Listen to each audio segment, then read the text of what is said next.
2 বছর মাটির কাম করা নাই করে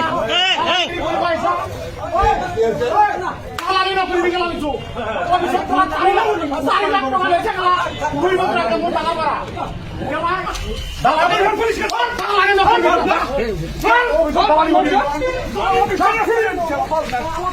মালিক তো নাই মালিক তো নাই সবাই দালালি আর দালালি করবি অফিসত নিজৰ কাম নিজে কৰিব নোৱাৰো তই তো দলৰ কাৰণে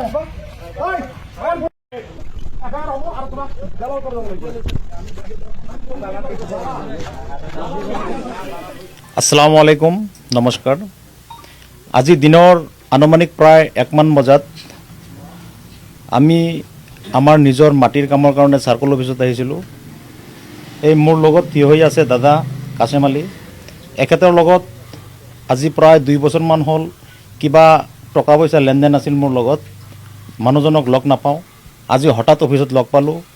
প্ৰায় দুজনৰ মাজত তৰ্ক বিতৰ্কৰ সৃষ্টি হোৱাৰ পিছত অলপ হাতাহাতি হৈছে। এই বস্তুটো লৈ গোটেই অসমত সামাজিক মাধ্যমত তোলপাৰ হৈছে। মেইন কথা হ'ল আমি আজি দুজনে এই সাৰ্কল অফিচত যি কাজিয়া কৰিছোঁ, হাতাহাতি কৰিছোঁ, সাৰ্কল অফিচৰ কোনো দোষ নাই। সাৰ্কল অফিচৰ ফালৰ পৰা কোনো ধৰণৰ কাজিয়া আমাৰ দুটাৰ মাজত নাই। সাৰ্কল অফিচত আমি মাত্ৰ দাদাক লগ পোৱাৰ কাৰণেহে আমি আলোচনাৰ মাধ্যমত হাতাহাতি হৈছে। তৰ্কত যেতিয়া লিপ্ত হৈছে তাৰপিছত হাতাহাতি হৈছে। সাৰ্কল অফিচৰ কোনো দোষ ইয়াত নাই। আজি আমি এই নিউজৰ যোগেদি বা সামাজিক মাধ্যমৰ যোগেদি ক্ষমাপ্ৰাৰ্থী। আজি যি ঘটনা আমি ঘটাইছিলোঁ আমি অসমৰ ৰাইজৰ ওচৰত জিলা প্ৰশাসনৰ ওচৰত আমি দুখিত। আমি যি কৰিছিলোঁ ভুলে কৰিছিলোঁ। আমাক লগালগ দলগাঁও থানাৰ আৰক্ষীয়ে আমাক দুয়োটা পক্ষকে উঠাই লৈ আহিছিল, থানাত বহাই ৰাখিছিল। আমি দুয়োটা পক্ষই এতিয়া মিলামিলি হৈ আপোচ হৈ আমি থানাৰ পৰা ওলাই আহিলোঁ।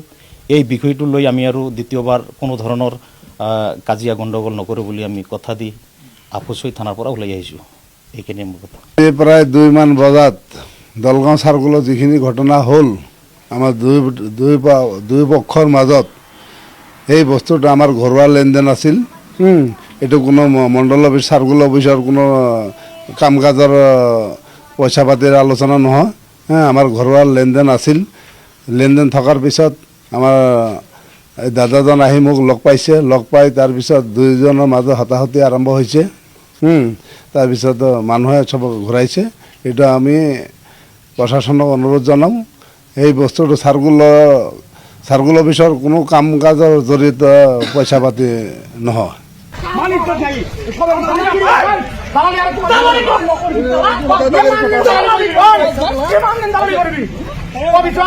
নিজৰ কাম নিজে কৰিব নোৱাৰো তই তো দলৰ কাৰণে